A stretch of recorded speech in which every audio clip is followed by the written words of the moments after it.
రాయలసీమను రతనాల సీమగా మార్చి ఆకుపచ్చ బంగారంలా మెరిసిపోయేలా చేయాలన్న లక్ష్యంతో దివంగత ముఖ్యమంత్రి వైఎస్ రాజశేఖర్ రెడ్డి పోతిరెడ్డిపాడు హెడ్ రెగ్యులేటరీకి శ్రీకారం చుట్టారు. 44 క్యూసెక్కుల సామర్థ్యాన్ని వైఎస్ఆర్ ప్లాన్ చేస్తే ఆయన తనయుడు జగన్మోహన్ రెడ్డి ముఖ్యమంత్రి కాగానే దాన్ని 80 క్యూసెక్కులకు పెంచి రాయలసీమ ఎత్తిపోతల పథకానికి బాటలు వేశారు. ఉమ్మడి రాయలసీమ జిల్లాలతో పాటు ప్రకాశం, నెల్లూరులకు సాగునీరు, చెన్నైకి తాగునీరు అందించడం దీని లక్ష్యం. 5 ఏళ్ల పాలనలో జగన్మోహన్ రెడ్డి 80% పైగా పనులు పూర్తి చేయించారు. అవి పూర్తవుతాయి అనుకున్న దశలో కూటమి అధికారంలోకి వచ్చింది. ముఖ్యమంత్రి చంద్రబాబు నాయుడు ఎప్పట్లాగే రాయలసీమకు వెన్నుపోటు పొడిచారు. తన రాజకీయ శిష్యుడు తెలంగాణ ముఖ్యమంత్రి రేవంత్ రెడ్డి కోసం రాయలసీమ ఎత్తిపోతల పథకాన్ని ఆపేసి సొంత రాష్ట్రానికి ద్రోహం తలపెట్టారు. దీనిపై రాయలసీమ రైతులు, ప్రజలు నిప్పులు చెరుగుతున్నారు. సీమ ప్రాంత ఆక్రోశంపై సాక్షి గ్రౌండ్ రిపోర్ట్. రాయలసీమ ఎత్తిపోతల పథకంతో రాయలసీమ రైతుల కళ్లల్లో ఆనందం చూడాలనుకున్నారు వైఎస్ఆర్. ఆయన హయాంలో దానికి ఓ అడుగు వేశారు. దాంతో సీమకు జలసిరి వచ్చి రైతులు మురిశారు. వైఎస్ఆర్ తనయుడు జగన్మోహన్ రెడ్డి ముఖ్యమంత్రి కాగానే రాయలసీమ రైతుల కష్టాలు, కడగండ్లు పూర్తిగా తొలగించేందుకు ఈ ఎత్తిపోతల పథకాన్ని మరింత ముందుకు తీసుకెళ్లేందుకు నిర్ణయించారు. 5 ఏళ్ల పాలనలోనే సింహభాగం పనులు పూర్తయ్యాయి. నిజానికి జగన్మోహన్ రెడ్డి హయాంలోనే ఈ ప్రాజెక్టు పూర్తయిపోను. కాకపోతే చంద్రబాబు నాయుడు ఈ ప్రాజెక్టుకు మోకాలడ్డారు. తెలంగాణలోని తన అనుచరుల చేత రాయలసీమ ఎత్తిపోతల ప్రాజెక్టును అడ్డుకోవాలంటూ నేషనల్ గ్రీన్ ట్రిబ్యునల్లో కేసులు వేయించారు. శ్రీశైలంలో 800 అడుగుల మట్టానికి నీరు ఉన్న రాయలసీమ ఎత్తిపోతల పథకం ద్వారా రాయలసీమకు నీరు వచ్చేలా ప్లాన్ చేస్తే చంద్రబాబు దాన్ని నాశనం చెయ్యాలని అప్పుడే చూశారు. అయితే జగన్మోహన్ రెడ్డి న్యాయ పోరాటాలు చేస్తూ ప్రాజెక్టు పనులు ముందుకు తీసుకెళ్లారు. అయితే కూటమి అధికారంలోకి రాగానే తెలంగాణ సీఎం రేవంత్ రెడ్డి అడిగారని చంద్రబాబు రాయలసీమ ఎత్తిపోతల పథకాన్ని అటకెక్కించారు. నేషనల్ గ్రీన్ ట్రిబ్యునల్లో మంచి లాయర్ని పెట్టి వాదనలు వినిపించే అవకాశం ఉన్నా బాబు అలా చేయలేదు. తన అవినీతి కేసులో రాజమండ్రి సెంట్రల్ జైలుకు వెళ్లగానే దేశంలోనే ఖరీదైన న్యాయవాదిని పెట్టుకుని కోట్లు ఖర్చు పెట్టి బెయిల్ కోసం వాదనలు వినిపించుకున్న చంద్రబాబు రాయలసీమ ప్రయోజనాల కోసం ఆ పాటి చేయలేకపోయారని సీమ మేధావులు మండిపడుతున్నారు. రాయలసీమ ఎత్తిపోతల పథకంపై మా ప్రతినిధి లోకేష్ మరిన్ని వివరాలు అందిస్తారు. రాయలసీమ ఎత్తిపోతల పథకం ద్వారా రాయలసీమలోని ఉమ్మడి జిల్లాలతో పాటు 2 అదనంగా యొక్క జిల్లాలకు తాగునీరు అందించేందుకు పూర్తిగా ఈ యొక్క రాయలసీమ లిఫ్ట్ ఇరిగేషన్ ప్రాజెక్టుకు శ్రీకారం చుట్టారు వైఎస్ జగన్మోహన్ రెడ్డి. ఏదైతే శ్రీశైలం బ్యాక్ వాటర్ ఉంటుందో ఆ యొక్క బ్యాక్ వాటర్ వృధాగా యొక్క వరద నీరంతా సముద్రంలో కలిసిపోతున్న నేపథ్యంలో ఖచ్చితంగా ఈ యొక్క ప్రాంతవాసులకు ఉపయోగపడే విధంగా చేయాలనే ఒక ఉద్దేశంతో ఈరోజు పోతిరెడ్డిపాడు దగ్గర ఉన్న రాయలసీమ లిఫ్ట్ ఇరిగేషన్ ప్రాజెక్టును ప్రారంభించారు. పూర్తిగా ఇప్పటిదాకా 80% పనులు పూర్తయిన పరిస్థితి. ఇక్కడ మోటార్లను బిగించి ఏదైతే శ్రీశైలం బ్యాక్ వాటర్ ఉంటుందో ఆ బ్యాక్ వాటర్ అంతా ఈ యొక్క పోతిరెడ్డిపాడు దగ్గర ఉన్న లిఫ్ట్ ఇరిగేషన్ ప్రాజెక్టులోకి తీసుకొచ్చి దీని ద్వారా ఆ యొక్క పోతిరెడ్డి ద్వారా పూర్తిగా ఈ యొక్క 4 జిల్లాలతో పాటు నెల్లూరు, ప్రకాశం ఈ యొక్క జిల్లాలకు కూడా తాగునీరు అందించేందుకు ఏర్పాట్లు చేయడం జరిగింది. ఈ యొక్క ప్రాజెక్టు పూర్తి అయితే ముఖ్యంగా రాయలసీమ ప్రాంత వాసులే కాదు ఇతర జిల్లాలకు కూడా ఈ యొక్క తాగునీరు అంది సస్యశ్యామలంగా మారుతుందనే ఒక ఉద్దేశంతోనే ఆనాడు ఈ యొక్క రైతుల యొక్క సమస్యలను తెలుసుకున్న వైఎస్ జగన్మోహన్ రెడ్డి ఈ యొక్క రాయలసీమ లిఫ్ట్ ఇరిగేషన్ ప్రాజెక్టును ప్రారంభించడం జరిగింది. సుమారుగా ఒక్క రోజుకి ఒక 3 టీఎంసీల నీటిని అందించేందుకు పూర్తి స్థాయిలో ఏర్పాట్లయితే చేయడం జరిగింది. ఇక్కడ మనం చూసుకున్నట్లయితే ఈ యొక్క ప్రాజెక్టు దగ్గర అన్ని పనులు పూర్తయినాయి. ఈ యొక్క శ్రీశైలం బ్యాక్ వాటర్ అంతా ఇక్కడ నిల్వ చేసుకొని ఇక్కడ నుండి పంపింగ్ చేసిన వెంటనే ప్రతిరోజు 3 టీఎంసీల నీటిని వివిధ ప్రాంతాలకు తరలించడానికి ఎక్కువగా అవకాశం ఉంటుంది. అటువంటి ఈ యొక్క ప్రాజెక్టు పూర్తవుతున్న నేపథ్యంలో ఈ యొక్క ప్రాజెక్టును చంద్రబాబు అడ్డుకోవడం జరిగింది. ఈ యొక్క గ్రీన్ ట్రిబ్యునల్లో పూర్తిగా ఇక్కడ కాలుష్యానికి అభ్యంతకరంగా ఉందనే ఒక ఉద్దేశంతో వారికి సంబంధించిన వారితో కోర్టులో కేసులు వేయించి ఈ యొక్క ప్రాజెక్టును నిలిపివేయడం జరిగింది. ఈ నేపథ్యంలో ఈ యొక్క ప్రాంత వాసులైతే ఆగ్రహం వ్యక్తం చేస్తున్నారు.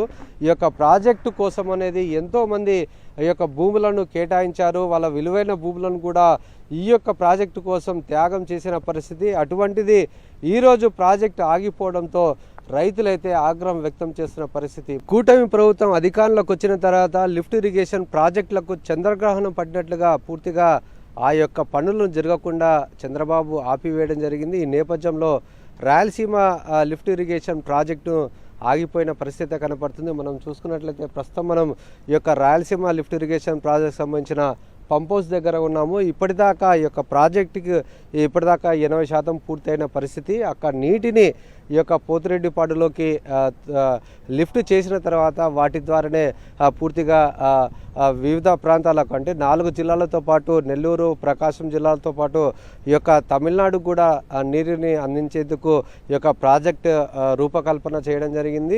దగ్గర 20% పనులు పూర్తయిన నేపథ్యంలో కొద్దిగా అంటే 20% పనులు పూర్తయితే మొత్తం మీద ఈ యొక్క లిఫ్ట్ ఇరిగేషన్ ప్రాజెక్ట్ అయితే పూర్తవుతుంది. అయితే కూటమి ప్రభుత్వం అధికారంలోకి వచ్చిన తర్వాత ఈ యొక్క ప్రాజెక్టుని నిలిపివేయడం జరిగింది. మనం చూసుకున్నట్లయితే అక్కడ ఈ యొక్క లిఫ్ట్ పవర్ హౌస్ అంటారు.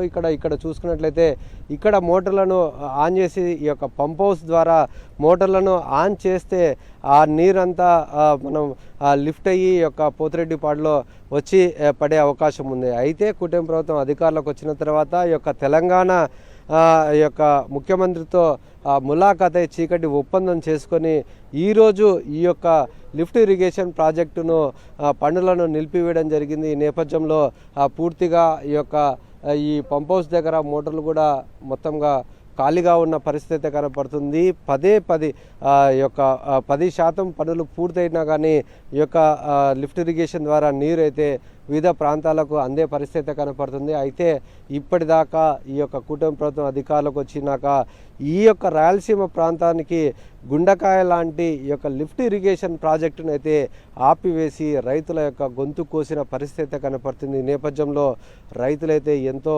ఆవేదన వ్యక్తం చేస్తున్నారు. ఎందుకంటే ఈ యొక్క ప్రాంత వాసులకు సాగునీరు అందాలంటే లిఫ్ట్ ఇరిగేషన్ ప్రాజెక్ట్స్ డెవలప్ కావడం వల్లనే అది సాధ్యమవుతుంది. అది తెలుసుకున్న నాయకుడు వైఎస్ జగన్మోహన్ రెడ్డి ఈరోజు ఈ యొక్క లిఫ్ట్ ఇరిగేషన్ ప్రాజెక్టును 80% పనులను పూర్తి చేశారు. అయితే ఏదైతే ఈ యొక్క ప్రాజెక్టు పూర్తయితే పూర్తిగా వైఎస్ జగన్మోహన్ రెడ్డికి పేరు వస్తుందనే ఒక ఉద్దేశంతోనే, అంతేకాకుండా ఈ యొక్క ప్రాంత వాసుల కన్నా అతనికి తెలంగాణ ముఖ్యమంత్రి మీదనే ఎక్కువగా ప్రేమ ఉండడం చేత ఈ యొక్క ప్రాంత వాసుల యొక్క ఆశలను పూర్తిగా తెంపివేస్తూ ఈరోజు ఈ యొక్క ప్రాజెక్టు నిలిపివేయడం జరిగింది. ఈ నేపథ్యంలో ఈ యొక్క రాయలసీమ లిఫ్ట్ ఇరిగేషన్ ప్రాజెక్ట్ అయితే నిలిచిపోయిన పరిస్థితి కనపడుతుంది.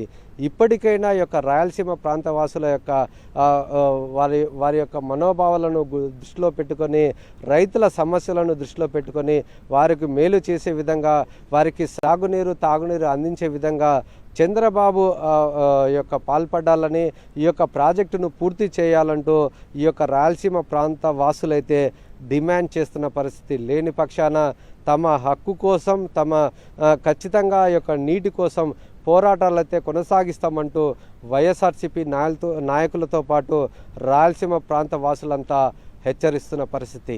కెమెరామెన్ శేఖర్తో లోకేష్, సాక్షి టీవీ, పోతిరెడ్డిపాడు. తెలంగాణ ముఖ్యమంత్రితో చేసుకున్న చీకటి ఒప్పందంలో భాగంగానే చంద్రబాబు నాయుడు రాయలసీమకు తీరని ద్రోహం చేశారని రాయలసీమకు చెందిన విపక్ష నేతలు ఆరోపిస్తున్నారు. ఓటుకు కోట్లు కేసులో అడ్డంగా దొరికిన చంద్రబాబు నాయుడు ఆ కేసును మూసివేయించుకోవటానికే రేవంత్ అడిగిన వెంటనే రాయలసీమ ఎత్తిపోతల పథకాన్ని ఆపేశారని వారు దుయ్యబడుతున్నారు. అమరావతి కోసం 1000 కోట్లు అప్పులు చేసి 1,00,000 ఎకరాల సమీకరణకు నడుం బిగించి 1,00,000 కోట్లకు ఖర్చుకు సై అంటున్న చంద్రబాబు నాయుడు రాయలసీమ ప్రయోజనాల కోసం ఏ పార్టీ కృషి చేయకపోగా తానే సీమను ముంచడానికి కంకణం కట్టుకోవటం క్షమించరాని నేరమని సీమ రైతులు ధ్వజమెత్తారు. దశాబ్దాలుగా కరువు కాటకాలతో అల్లాడుతోంది రాయలసీమ. ఎన్ని ప్రభుత్వాలు మారినా రాయలసీమ అవసరాలపై దృష్టి సారించలేదు. మొట్టమొదటిసారి దివంగత వైఎస్ఆర్ పోతిరెడ్డిపాడు హెడ్ రెగ్యులేటరీతో సీమ కన్నీరు తుడిచే ప్రయత్నం చేశారు. దానికి ఎన్నో రెట్లు ఎక్కువగా సీమకు తాగు సాగునీటి అవసరాలను తీర్చి సస్యశ్యామలం చేసేందుకు జగన్మోహన్ రెడ్డి 2 అడుగులు ముందుకు వేశారు. అక్కడితో ఆగక శరవేగంగా పనులు పూర్తి చేయించారు. ఇక 20% పనులు పూర్తి చేస్తే రాయలసీమ ఎత్తిపోతల పథకం సీమ చరిత్రలో సువర్ణాక్షరాలతో రాయగల పరిస్థితి ఉండేది.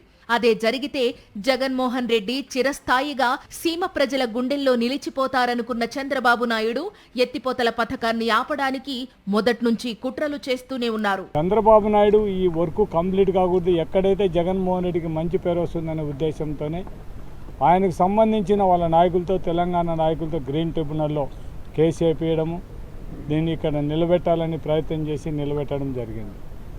జగన్మోహన్ రెడ్డి గారు ఉన్నంత వరకు లాస్ట్ 2024 వరకు కూడా ఈ వర్క్ను చాలా వరకు ఆ రోజు వరకు కూడా 24 వరకు కూడా ఈ వర్క్ను కూడా పనిచేయడం జరిగింది. కేవలం తెలుగుదేశం గవర్నమెంట్ 2004లో వచ్చిన తర్వాత చంద్రబాబు నాయుడు మామూలుగా ఏ ముఖ్యమంత్రి కానీ ఈ భారతదేశంలో సొంత రాష్ట్రాలను ప్రయోజనాలను కాలరాసే విధంగా, ఇంకొక రాష్ట్రానికి మేలు చేసే విధంగా తెలంగాణ కోసం వాళ్ళ కోసం ఈ లిఫ్ట్ ఇరిగేషన్ స్టాప్ చేసి మనం నేషనల్ ట్రిబ్యునల్లోనే కూడా కేసుకు లాయర్ను పెట్టకుండా మొత్తం ఈ శ్రీశైలం రిజర్వాయర్ కింది ప్రాంతాలు అయితేనేమి రాయలసీమ ప్రాంతాలు అన్యాయం జరిగే విధంగా నిర్ణయం తీసుకోవడం అనేది దురదృష్టకరం. ఒక ముఖ్యమంత్రిగా 4 సార్లు ముఖ్యమంత్రిగా ఉండే వ్యక్తి ఈ రాష్ట్రాన్ని తాకట్టు పెట్టే విధంగా నిర్ణయం తీసుకోవడం మాత్రం మనం ఎవరు కూడా క్షమించరాని విషయం.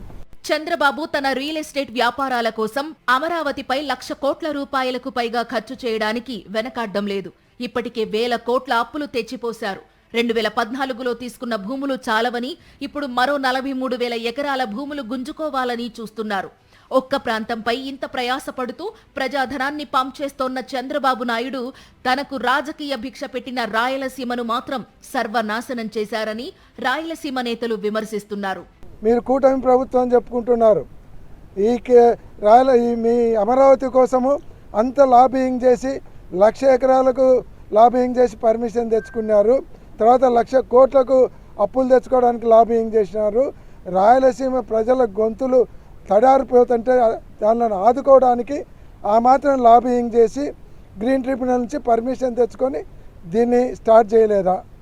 నేను తెలుగుదేశం పార్టీ ఎమ్మెల్యేలకు, మంత్రులకు, ఎంపీలకు కూడా చెప్తా ఉన్నాను, మీరు ఈయనగా ఈ టైంలో చంద్రబాబు నాయుడు గారిని కానీ కూటమి ప్రభుత్వాన్ని కానీ ఒత్తిడి తెచ్చి రాయలసీమ ఎత్తిపోతల పథకాన్ని మళ్ళీ పునఃప్రారంభించకుంటే మీరు ఈ ప్రాంతంలో మీకు ప్రజలు రాజకీయ సమాధి కడతారనేది కూడా గుర్తుపెట్టుకోండి అని కూడా వాళ్ళకు కూడా చెప్తున్నాను. ఖచ్చితంగా దీన్ని చంద్రబాబు నాయుడు మళ్ళీ పునఃప్రారంభించకుంటే తీవ్రమైనటువంటి పరిణామాలు ఎదుర్కొంటారు. రాష్ట్ర విభజన అనంతరం చంద్రబాబు నాయుడు తెలంగాణలో ఎమ్మెల్సీల కొనుగోలు కోసం చేసిన కుట్రలో అడ్డంగా దొరికిపోయిన సంగతి తెలిసిందే. ఓటుకు కోట్లు కేసులో ఆయన రెడ్ హ్యాండెడ్ గా దొరికారు. దానిపై విచారణ జరుగుతూనే ఉంది.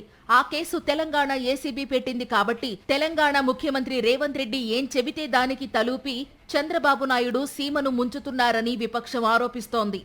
రాష్ట్ర ప్రభుత్వం తరఫున ఒక పొలిటికల్ అలిగేషన్ వస్తే సాక్షాత్తు ఈ రాష్ట్ర ముఖ్యమంత్రి చంద్రబాబు నాయుడు గారి తెలంగాణ ముఖ్యమంత్రి మెన్షన్ చేస్తే దానికి ప్రభుత్వం నుంచి సమాధానం చెప్తారు. సమాధానం చెప్పాల్సిన చంద్రబాబు నాయుడు గారు మాట్లాడరు. ఆయన 5 రోజులు ఎవరికి కనపడకుండా పోయి వచ్చి ఆయన మాట్లాడి ఇన్నేదో ఎక్కడో మాట్లాడు అన్ని ప్రాంతాలకు చూస్తారని ఆ 2 కళ్ళ సిద్ధాంతంతోనే ఈ రాష్ట్రాన్ని, ఆంధ్రప్రదేశ్ రాష్ట్రాన్ని, రాయలసీమను నాశనం చేసే కార్యక్రమం దగ్గర చెప్పాలనుకుంటున్నాం ముఖ్యమంత్రి గారికి. జనాలందరూ మాట్లాడుతూ ఉన్నారు, మీరు 10 ఏళ్ళు ఉమ్మడి రాజధానికి ఉన్న హైదరాబాద్ వదిలేసి పారిపోయినా, లేకపోతే తెలంగాణ కోసం రాయలసీమ, ఆంధ్ర ప్రయోజనాలను మీరు పట్టించుకోకుండా ఏదో గౌరవించి వాళ్ళకు వదిలిపెట్టినామని చెప్పుకునే స్థాయిలో మీరున్నా, దీని అంతా వెనక ఇంకో సర్వే జరిగింది.